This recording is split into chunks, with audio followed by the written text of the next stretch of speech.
Hello, everyone. Welcome to Jim's Record Party. I'm your host, James. It's so nice to have you with us. It's so nice to have you with us again. As today we'll be looking at 5 stunning debut albums. Number 1, Black Sabbath. The eponymous titled first album on Warner Brothers. This album is from 1970, pivotal year in popular music in the 20th century.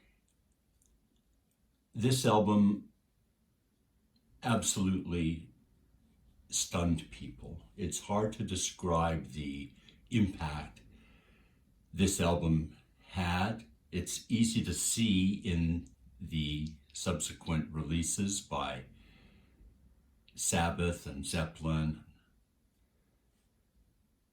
Of course, the list goes on and on and on. One of the founding mothers of so-called heavy metal music. I'm not sure Black Sabbath is a heavy metal band. I'd love to hear your comments. This album is a sludge fest. It's absolutely slowed down. It wallows in its own crapulence, if I may paraphrase a line from The Simpsons. A excellent album to listen to. If you've not heard the beginnings of Ozzy Osbourne, if you only know him from an obnoxious TV character, if you are not a fan of so-called heavy metal music, sit down with this album someday when you're in the mood, when it's rainy, when you're sad, when you're depressed, when you're adventurous, when you're curious. This is not just ambient music. It's not ambient music necessarily at all, but it certainly can be. Many people will hype the second album, but only because it has the hit on it that they're familiar with. This was the breakthrough album. This is the album that broke people's souls. This is a monumental start for a band that went on and on. Tony Iommi, of course. Geezer Butler, the man who didn't need an actual first name, on bass, and Bill Ward on drums. An excellent rhythm section, an excellent rhythm section who gave better than they got. 1970s, Black Sabbath. Number 2 today, Billy Cobham, Spectrum. Another album whose impact cannot be overstated. Of course, we were all familiar with Billy Cobham from the Mahavishnu Orchestra and his stunning double bass work, his stunning polyrhythmic work, an exceptional muscular drummer. This album, now we jump ahead to 1973. Very interesting band, mostly rhythm section used on this album. Of course, Cobham himself on drums, his Mahavishnu bandmate Jan Hammer on keyboards,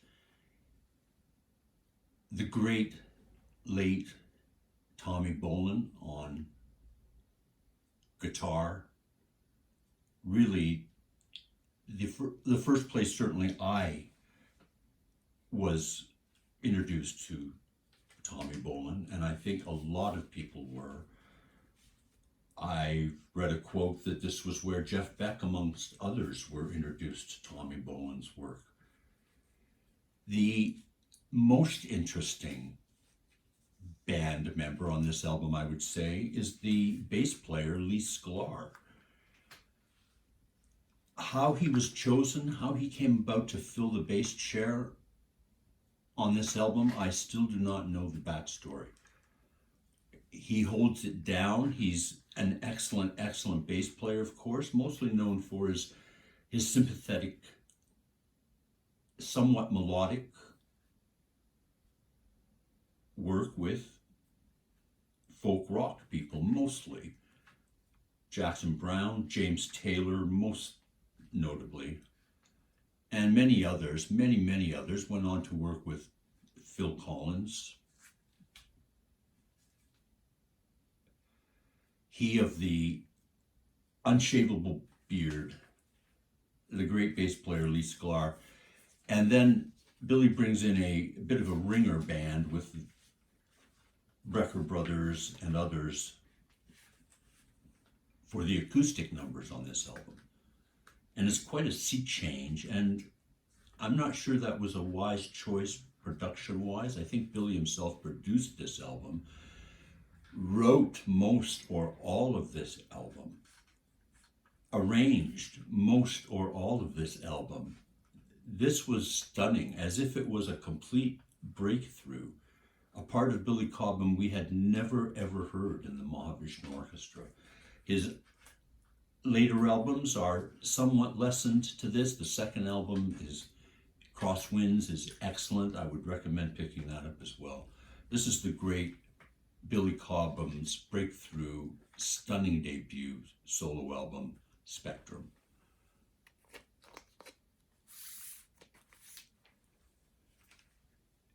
It's the Flying Burrito Brothers, ladies and gentlemen.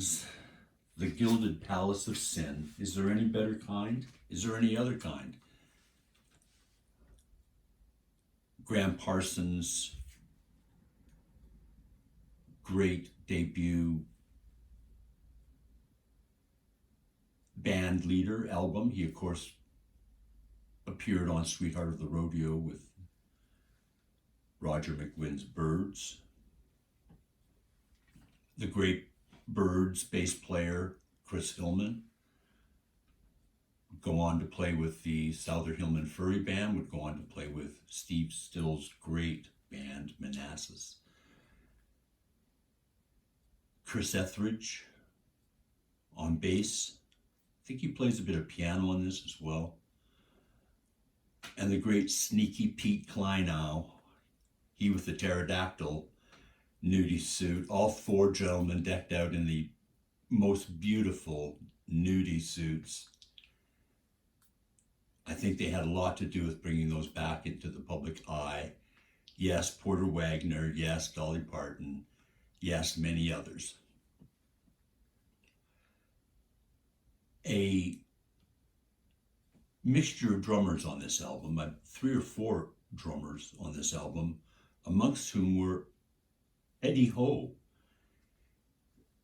Eddie Ho, who I believe appears also on some Monkees albums, amongst other places. An interesting man to check out his backstory. This is such a beautiful country rock album. Such a almost relaxed. It does rock out in places, it definitely does. But with Graham Parsons aboard, even on his 2 solo albums and then the posthumous album, Graham, because of his voice, his manner, his East Southern U.S. coast heritage, has a great relaxed quality, I find, about him that's very attractive, that he brings to the music, that you hear in his voice when he sings and when he talks. The Burrito Brothers, excuse me, ladies and gentlemen, never got any better than this. The second album brought in Bernie Leadon, the great guitar player who would go on to be a founding member of the Eagles, of course. But this is the the original band. This is the best Burrito Brothers, the tastiest Burrito Brothers. The Gilded Palace of Sin.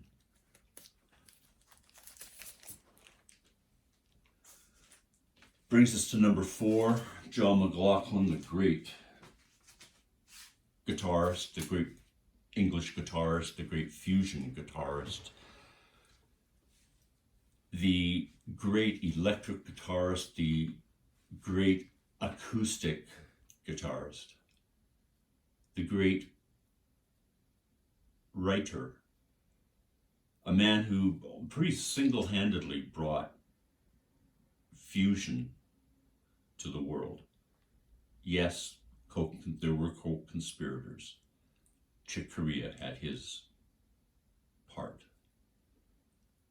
And many others, of course. But Mahavishnu Orchestra, we're jumping ahead a bit here, would be the seminal fusion band of the mid-late 20th century. This is McLaughlin's debut solo album, Extrapolation. He's playing a Guild guitar here with a pickup on it. Very interesting sound, very excellent sound.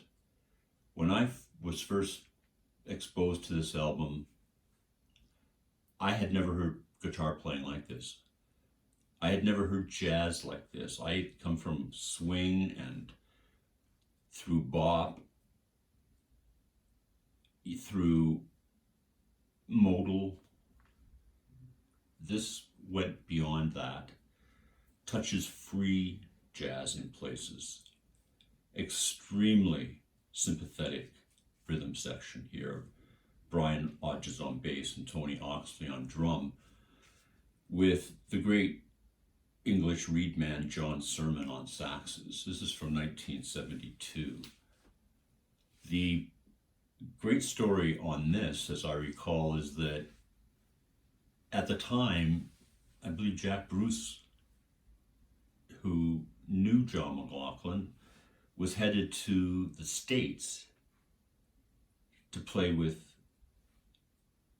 the great drummer Tony Williams in the band Lifetime with the equally great organ keyboard player Larry Young, and invited John to come over with him.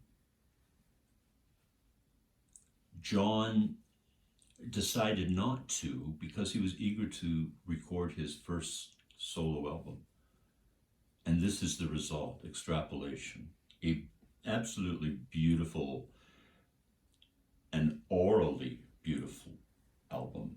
The mixture of the sound of McLaughlin's guitar with Sermon sax and the European rhythm section of Hodges and Oxley. There's no equivocation about it. They bring a special taste to this outing, an openness to this outing. It drives when it needs to, but it also has a lot of openness and air to it. A beautiful album. Go back, ladies and gentlemen, if you only know John McLaughlin from the orchestra or from his great work with Shakti, or you know him now later with sitting in with every musician on earth. It seems like, go back, pick up his first album, Extrapolation. That brings us to our final album today, ladies and gentlemen. Perfect Angel. Yes, she was. Yes, she will forever be. Minnie Riperton. Another album that people were not prepared for. The best kind of album. The best kind of song. When Loving You was first heard, it absolutely blew people's minds. Her vocal range, her voice, her command, her tenderness, her taste. A word I'll use again and again today. Many, many tasteful players today, named and unnamed. Minnie Riperton, another tasty musician. The conceit of this album, of course, is that it was produced by Stevie Wonder. There was no Derek and the Dominoes inner joke about this. It was produced by Stevie Wonder. And he has a beautifully light, again, airy touch to this. As dense, thick music is wonderful and has its place, of course. There's something equally special about music that is open and has air to it. And this is an album that is, from start to finish, full of air, full of light, full of happiness and joy. A quality we don't experience a lot in rock and roll, and that we should experience a lot of the time. The joy of freedom, the joy of expression, the joy of rocking. This is a pop soul album, I would call it, and a very, very tasty one. An interesting circle to this is that the great pedal steel player Sneaky Pete Kleinow appears on this album. Took a bit of a break from the Flying Burrito Brothers to sit in with Minnie Riperton in 1974, and sits in on a track on this album. This is a beautiful, soulful, gentle, soothing, yummy album. An excellent Sunday album, an excellent sunny day album, an excellent rainy day album, a pick-me-up. This is a joy, this album, ladies and gentlemen. The stunning debut, Perfect Angel, by the Perfect Angel, Minnie Riperton. Well, that brings us to the close of another episode of Jim's Record Party, ladies and gentlemen. I'm your host, James. It's been so nice having you with us. I hope you've enjoyed it as much as I did. Please comment, like, and subscribe, and join me again next time on this same station as we look at more great records here on Jim's Record Party.